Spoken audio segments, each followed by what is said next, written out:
আসসালামু আলাইকুম প্রিয় দর্শক, আপনাদের সকলকে আমন্ত্রণ জানাচ্ছি অন্য মঞ্চের আলাপচারিতায়। বাংলাদেশে হঠাৎ করেই আবার জঙ্গিদের তৎপরতা বেড়ে গেছে। এদিকে পাহাড়েও বিচ্ছিন্নতাবাদীদের সক্রিয় উপস্থিতি লক্ষ্য করা যাচ্ছে এবং এই যে জঙ্গিদের তৎপরতা বৃদ্ধি হচ্ছে, এটি নিয়ে কিন্তু অনেক বেশি আলোচনা হচ্ছে দেশে এবং দেশের বাইরে। আমেরিকা, ইসরায়েল সহ অনেকগুলো দেশই এই মুহূর্তে বাংলাদেশের উপর নজর রাখছে। এই জঙ্গি তৎপরতা বৃদ্ধির প্রেক্ষিতে আমেরিকা কি বাংলাদেশের উপরে কোনো পদক্ষেপ নিতে যাচ্ছে? এর পাশাপাশি একদম শেষে আমি ২৬ সেকেন্ডের একটা ভিডিও ফুটেজ আপনাদের দেখাবো। এই বিএনপির আমলে ইউনূসের ধারাবাহিকতায় নির্যাতন কি ভয়াবহ আকার ধারণ করেছে তারই সামান্য নমুনা। শেষ পর্যন্ত সাথে থাকবেন। প্রিয় বন্ধুরা, প্রীতি, সালাম এবং শুভেচ্ছা নেবেন।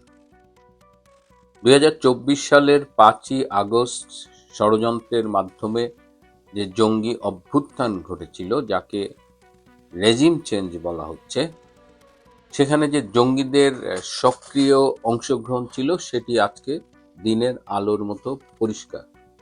এবং তখন কারাগার ভেঙে অনেক জঙ্গি পালিয়ে গিয়েছিল। তাদের মধ্যে ৭৯ জনকে আজও আর ধরা যায়নি। এই ৭৯ জনের মধ্যে আবার ৯ জন ছিল মৃত্যুদণ্ডপ্রাপ্ত আসামি। সে ৫ই আগস্টের পর থেকেই আমরা ঢাকা সহ দেশের বিভিন্ন স্থানে এই কলেমা তৈয়ব লেখা আইএসআইএস এর পতাকার আদলে বিভিন্ন পতাকা বহনকারী জঙ্গি গোষ্ঠীদের দেখেছি। এদের আমরা দেখেছি ধানমন্ডিতে যখন ৩২ ভাঙা হয়, তখনও আমরা তাদের এই পতাকা সহ দেখেছি।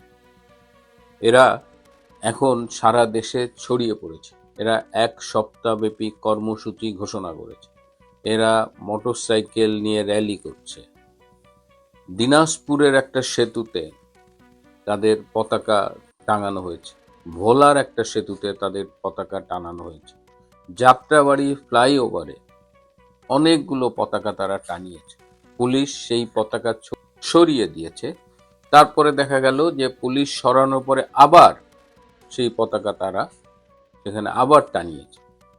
এমনি করে তারা তাদের উপস্থিতি জানান যেভাবে দিচ্ছে এবং সেই উপস্থিতিটা দিন দিন বাড়ছে। এর আগে গত বছরের ডিসেম্বরে দক্ষিণ কেরানীগঞ্জে একটা বাড়িতে মাদ্রাসা, সেখানে বোমা বিস্ফোরণে কয়েকজন আহত হয় এবং পরে দেখা গেছে সেখানে বোমা বানানোর নানা রকমের কেমিক্যাল রয়েছে। গত ফেব্রুয়ারিতে চাঁপাইনবাবগঞ্জে সেই বোমা বানাতে গিয়ে বিস্ফোরণ হয় এবং ২ জন মারা যায়। এই সবাই জঙ্গি তৎপরতার সাথে জড়িত।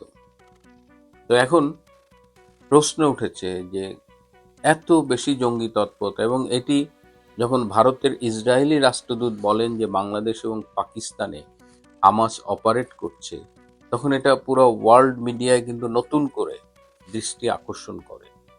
এবং কদিন আগে চিটাগাংয়ের এয়ারফোর্সের একজন ওয়ারেন্ট অফিসার, তাকে পাওয়া যায় টিটিপির ডেরায়। টিটিপি হলো তেহরিকে তালেবান অফ পাকিস্তান, পাকিস্তানের একটা জঙ্গি গোষ্ঠী।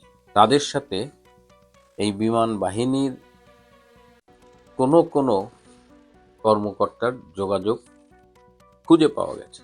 এটা খুবই অ্যালার্মিং। বাংলাদেশে ৮ কিংবা ৯টা আন্তর্জাতিক জঙ্গি গোষ্ঠী কিংবা তাদের শাখা এই মুহূর্তে অপারেট করছে এবং ডক্টর ইউনূস ছিল একজন জঙ্গি বান্ধব সরকার। তার সরকারের আমলে যে গত বছর এপ্রিলে আপনাদের মনে আছে কাশ্মীরের পাহেলগাঁয়ে পাকিস্তানি জঙ্গি গোষ্ঠী একটি হামলা করেছিল এবং সেখানে অনেকে নিহত হয়েছিল। সেই বোমা হামলার আগের দিন বাংলাদেশের অন্যতম জঙ্গি মুফতি হারুন ইজাহার, যার জঙ্গি কানেকশনটা সবার কাছে মোটামুটি ওয়েল নোন, তার সাথে ডক্টর আসিফ নজরুল মিটিং করেছিল। এই ডক্টর আসিফ নজরুল ইউনূস সরকারের পক্ষ থেকে, এর সাথে আরো ২-১ জন উপদেষ্টা, এরা মোটামুটি জঙ্গিদের সাথে লিয়াজো মেনটেইন করত। তো আজকে সেটাই আরো ফুলে ফেপে উঠছে।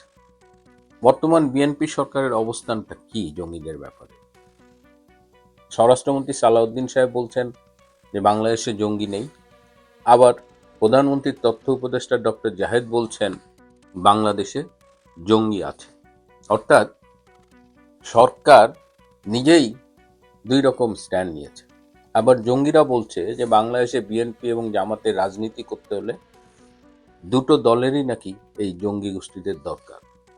এর আগে আমরা 2001 থেকে 2006 পর্যন্ত যখন জামাত বিএনপি জোট সরকার ছিল, তখন কিন্তু তাদের আমলেই বাংলা ভাই, শায়েক আব্দুর রহমান এদের উত্থান দেখেছিল এবং তাদের নেতৃত্বে এই জেএমবি জঙ্গি গোষ্ঠীর উত্থান হয়েছিল। তো আজকে বাংলাদেশে সেটাই দেখছি, এবং এটা যে বাংলাদেশের আভ্যন্তরীণ একটা সমস্যা সেটা না। এর ফলে দেখা যাচ্ছে যে বিশ্বের ইন্টারেস্ট বেড়েছে।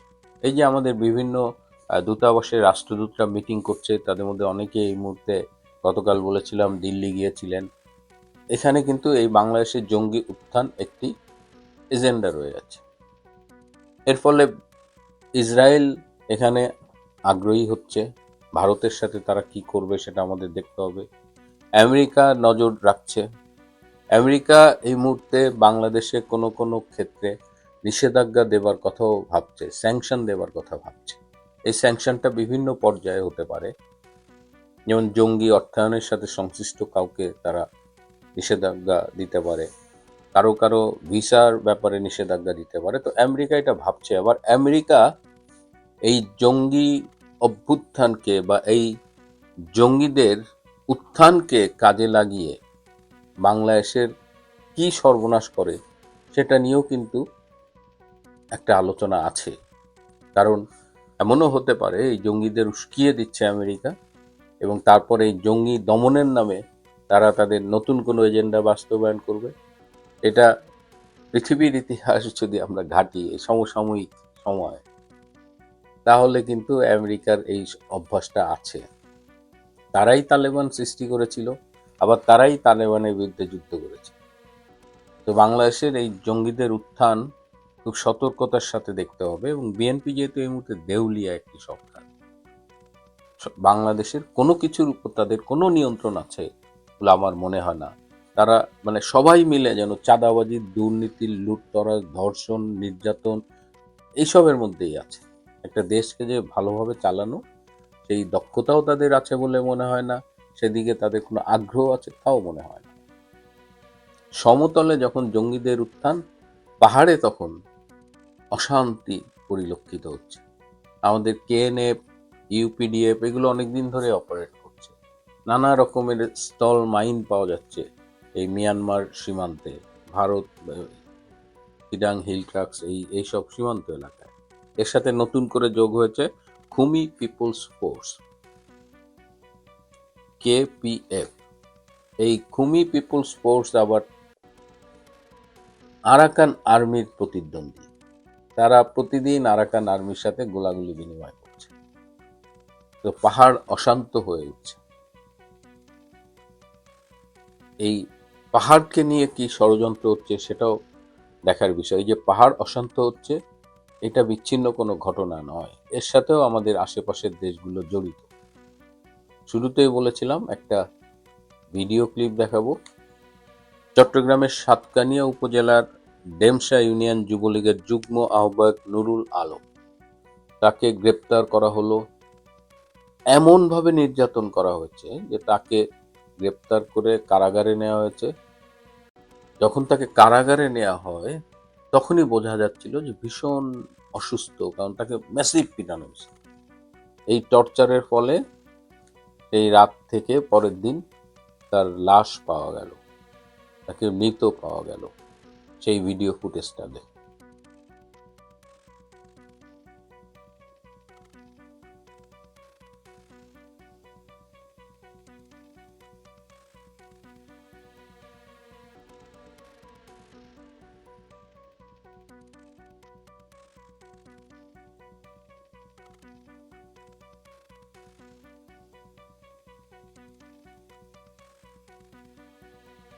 প্রিয় বন্ধুরা, আজ এ পর্যন্তই।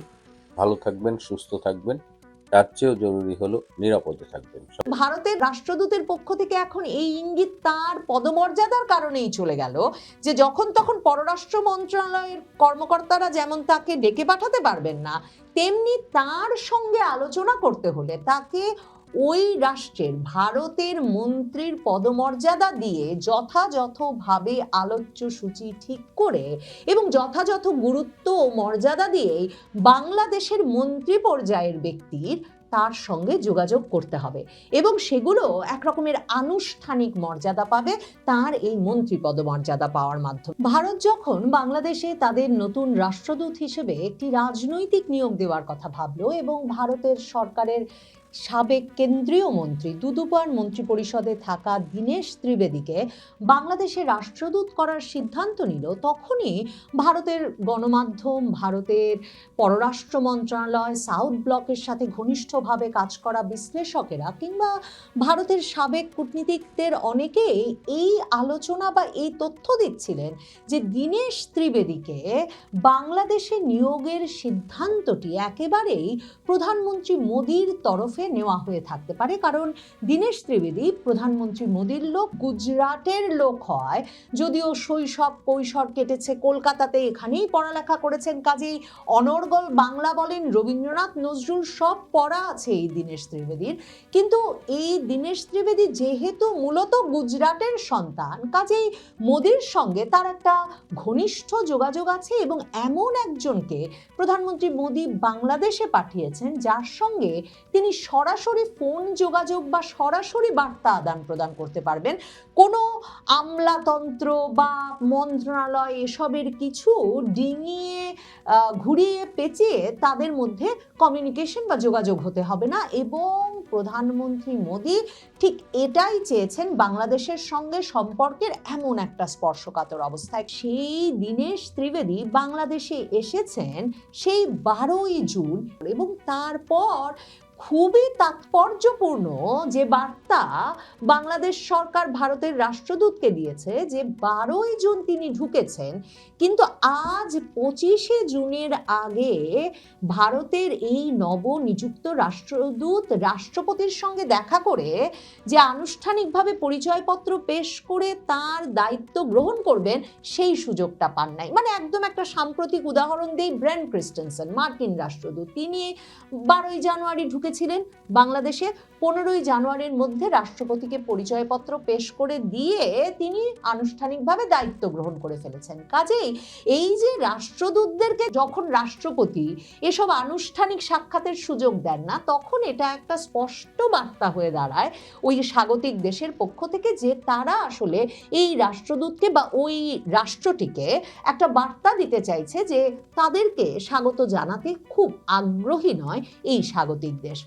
বাংলাদেশের কাছ থেকে যখন এমন বার্তা পাওয়া যাচ্ছে এবং পরিস্থিতিটা সময়টা এমন যে তিনি ঢুকে একই আকাশ একই বাতাস এই কথা বলেছেন, বলা মাত্র জামায়াতে ইসলামী সরকারের কাছে জবাবদিহিতা চেয়েছে যে কেন ভারতের রাষ্ট্রদূত ঢুকেই একই আকাশ একই বাতাস বললেন, অন্যদিকে তিনিও ঢুকেছেন আর ভারতে দিল্লি বিমানবন্দরে প্রধানমন্ত্রীর তথ্য উপদেষ্টা ডাক্তার জাহেদকে আটকে রাখা হয়েছে, কয়েক ঘন্টা বসিয়ে রেখে দিল্লিতে ঢুকতে দেওয়া হয়নি এবং তিনি দিল্লি থেকে আবার ফিরে চলে এসেছেন। তখন বাংলাদেশ সরকার সাথে সাথে যে ভারপ্রাপ্ত ডেপুটি হাই কমিশনার তাকে ডেকে পাঠিয়েছিলেন জবাবদিহিতা আদায় করার জন্য। ভারত সরকার মানে ইউনূস সরকারের আমল থেকেই তারা যেটা শুরু করেছে, মানে তাদের রাষ্ট্রদূতদেরকে ডাকা হয়, মাসে কয়েকবার পর্যন্ত তাদের রাষ্ট্রদূতকে তলবের ঘটনা ঘটেছে, প্রণব ভার্মাকে একই মাসে কবার তলব করা হয়েছে এসব নিয়েও শিরোনাম হয়েছে ইউনূস আমলে।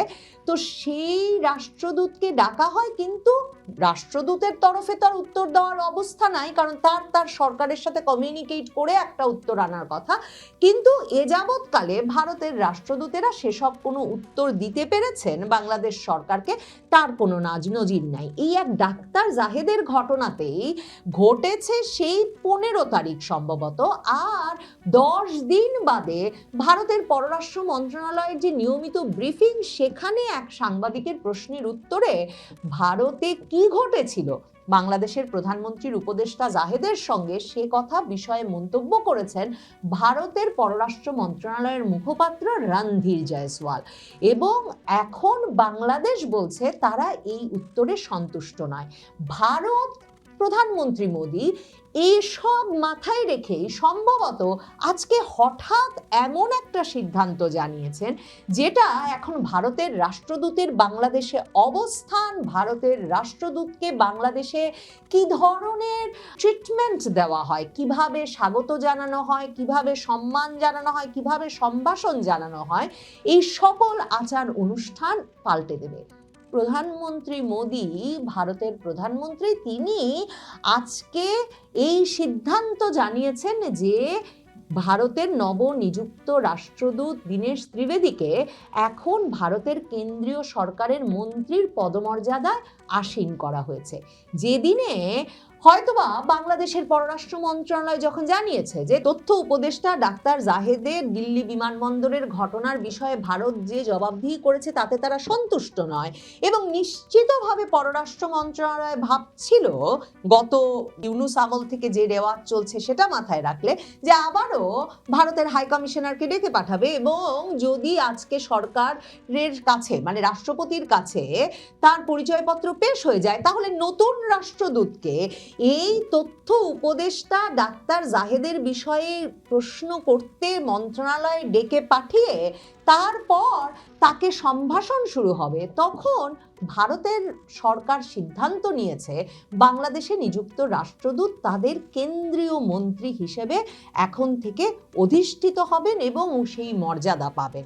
বাংলাদেশের পররাষ্ট্র মন্ত্রণালয় চাইলেই এখন ভারতের মন্ত্রী পদমর্যাদার দীনেশ ত্রিবেদীকে যখন তখন যেমন মন্ত্রণালয়ে ডেকে পাঠিয়ে এটা সেটা বিষয়ে কোনো তথ্য তলব করতে পারবে না, ঠিক তেমনি ভারতের সরকার আসলে দীনেশ ত্রিবেদীর মাধ্যমে কি বার্তা দিতে চাইছে, এই যে মনে করিয়ে দিতে চাইছেন যে প্রধানমন্ত্রী মোদী তার একজন ঘনিষ্ঠ ব্যক্তি, তার একজন দূতকে এবং ভারত সরকারের একজন প্রভাবশালী ব্যক্তিকে বাংলাদেশে পাঠিয়েছে এমন স্পর্শকাতর সময়ে, সেটার প্রমাণ হচ্ছে যে গত ডিসেম্বরে ওসমান হাদির মৃত্যুর পর ভারতীয় হাইকমিশন, ভিসা সেন্টার, চট্টগ্রামের উপ হাইকমিশন এগুলো ভাঙচুর হওয়ার পর বা ওগুলোতে হামলার আশঙ্কা, হামলার ঘটনা ঘটবার পর থেকে ট্যুরিস্ট ভিসাটা যে একেবারে বন্ধ হয়ে গিয়েছিল, এবং যেটা নিয়ে বারবার বাংলাদেশের পররাষ্ট্র মন্ত্রণালয়ের তরফে ভারতের সঙ্গে যোগাযোগ করে আবারও ভিসাটা কি করে চালু করা যায় সে বিষয়ে কথা বলা হচ্ছিল। ভারতের এর আগের রাষ্ট্রদূত প্রণয় বার্মাও বারবার বলছিলেন শিগগিরই হবে, কিন্তু হচ্ছিল না সেই ডিসেম্বরে বন্ধ হওয়ার পরে। এবং বাংলাদেশের পররাষ্ট্রমন্ত্রী খলিলুর রহমান যখন ভারত গেলেন তখন পররাষ্ট্রমন্ত্রীর তরফে বাংলাদেশের পররাষ্ট্র মন্ত্রণালয়ে যে বিবৃতি প্রকাশ করলো যে ওখানে কি হচ্ছে ভারত আর বাংলাদেশের পররাষ্ট্রমন্ত্রী পর্যায়ের বৈঠকে, সেখানেও পররাষ্ট্রমন্ত্রী খলিলুর রহমানের এই আশ্বাস ছিল যে খুব শিগগিরই বাংলাদেশের আবারও ভারত তাদের ট্যুরিস্ট ভিসা দেওয়া, পর্যটক ভিসা দেওয়া শুরু করবে। কিন্তু তার আনুষ্ঠানিক ঘোষণা যেমন পররাষ্ট্রমন্ত্রী খলিলুর রহমান তাঁর সফরে নিয়ে আসতে পারেন নাই, তেমনি এখন পর্যন্ত এ বিষয়ে কোনো আনুষ্ঠানিক ঘোষণা কারো তরফে আদায় করা যায়নি বা আসেনি ভারতের সরকারের সিদ্ধান্তে। কিন্তু ভারতের এই নবনিযুক্ত মন্ত্রী দীনেশ ত্রিবেদী তিনি রাষ্ট্রপতিকে তার পরিচয়পত্র পেশ করলেন, আনুষ্ঠানিকভাবে দায়িত্ব নিলেন রাষ্ট্রদূত হিসেবে এবং ঘোষণা দিলেন বাংলাদেশে আবারও ভারতের ট্যুরিস্ট ভিসা চালু হচ্ছে।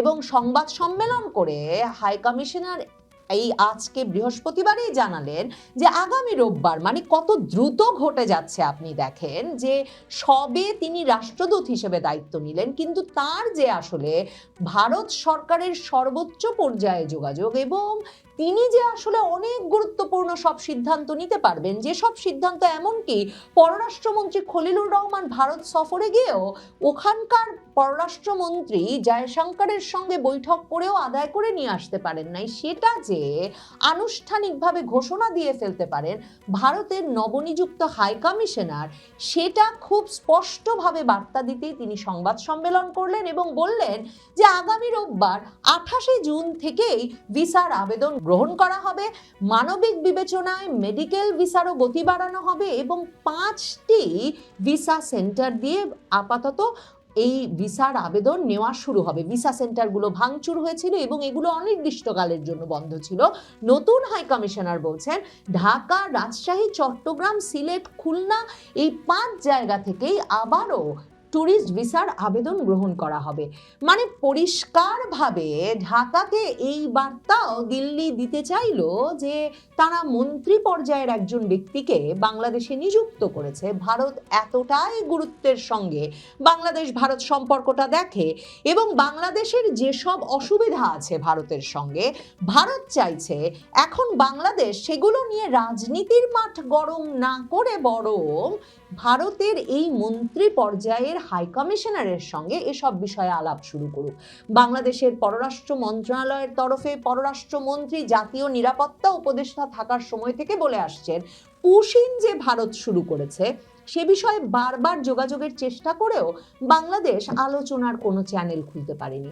বাংলাদেশের নতুন সরকারের পররাষ্ট্রমন্ত্রী প্রতিমন্ত্রীর কাছ থেকেও একই কথা শোনা গেছে। ভারত এর মাধ্যমে স্পষ্ট ইঙ্গিত দিল যে যা যা নিয়ে কথা বলবার আছে তা বলবার জন্য দুয়ার ঢাকাতেই খোলা হয়েছে এবং ঢাকাতে সেজন্য একজন মন্ত্রী পদমর্যাদার হাই কমিশনার নিয়োগ করা হয়েছে। বাংলাদেশে এর আগে কখনো কোনো রাজনীতিবিদ যেমন আসেন নিয়ে দায়িত্ব পালনে, তেমনি কোনো হাই কমিশনারকে মন্ত্রী পদমর্যাদাও দেওয়া হয়নি। অন্যদিকে দেখেন বাংলাদেশে অতি গুরুত্বপূর্ণ হিসেবে যেই রাষ্ট্রদূতেরা সকল প্রধানমন্ত্রী মন্ত্রীর দপ্তর চষে বেড়ান, কথায় কথায় জামায়াতে ইসলামীর আমিরের সঙ্গে দেখা করতে চলে যান, রাজনৈতিক পরামর্শ দেন, সেই ব্রিটিশ হাই কমিশনার, মার্কিন অ্যাম্বাসেডর কিংবা ইউরোপীয় ইউনিয়নের রাষ্ট্রদূত, এদের সবার সঙ্গেও এর মাধ্যমে ভারতের এই মন্ত্রী পদমর্যাদার হাই কমিশনারের একটা সরাসরি মর্যাদার বড় ধরনের দূরত্ব তৈরি হলো। মানে যে মাঝারি মানের অফিসারদেরকে অন্য দেশগুলো রাষ্ট্রদূত করে পাঠায়, তাতে তাদের প্রধানমন্ত্রী মন্ত্রীদের সঙ্গে দেখা করার সুযোগ পাওয়ার কথা না, কিন্তু বাংলাদেশে তারা এই ক্ষমতাটা এক্সারসাইজ করেন। কিন্তু ভারতের রাষ্ট্রদূতের পক্ষ থেকে এখন এই ইঙ্গিত তার পদমর্যাদার কারণেই চলে গেল যে যখন তখন পররাষ্ট্র মন্ত্রণালয়ের কর্মকর্তারা যেমন তাকে ডেকে পাঠাতে পারবেন না, তেমনি তার সঙ্গে আলোচনা করতে হলে তাকে ওই রাষ্ট্রের ভারতের মন্ত্রীর পদমর্যাদা দিয়ে যথাযথভাবে আলোচ্য সূচি ঠিক করে এবং যথাযথ গুরুত্ব ও মর্যাদা দিয়েই বাংলাদেশের মন্ত্রী পর্যায়ের ব্যক্তির তার সঙ্গে যোগাযোগ করতে হবে এবং সেগুলো একরকমের আনুষ্ঠানিক মর্যাদা পাবে তার এই মন্ত্রী পদমর্যাদা পাওয়ার মাধ্যমে।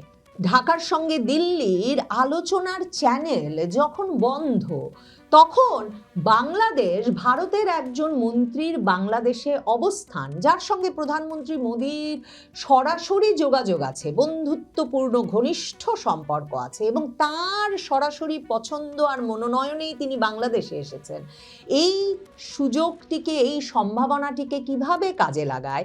আর দীনেশ ত্রিবেদীকে যেই প্রত্যাশা থেকে তার প্রধানমন্ত্রী মোদী নিয়োগ দিয়েছেন যে তিনি বাংলাদেশের রাজনৈতিক দলগুলোর সঙ্গে, পক্ষগুলোর সঙ্গে ঘৃণা এবং বিদ্বেষ কমিয়ে এনে একটা কার্যকরী সম্পর্ক গড়ে তুলতে পারবেন, ভারতের জন্য নতুন বন্ধু গড়ে তুলতে পারবেন বাংলাদেশের রাজনৈতিক দলগুলোর মধ্যে, সেটাও দেখার জন্য অপেক্ষা করতে হবে যে দীনেশ ত্রিবেদী সেই কঠিন কাজে সফল হন কিনা।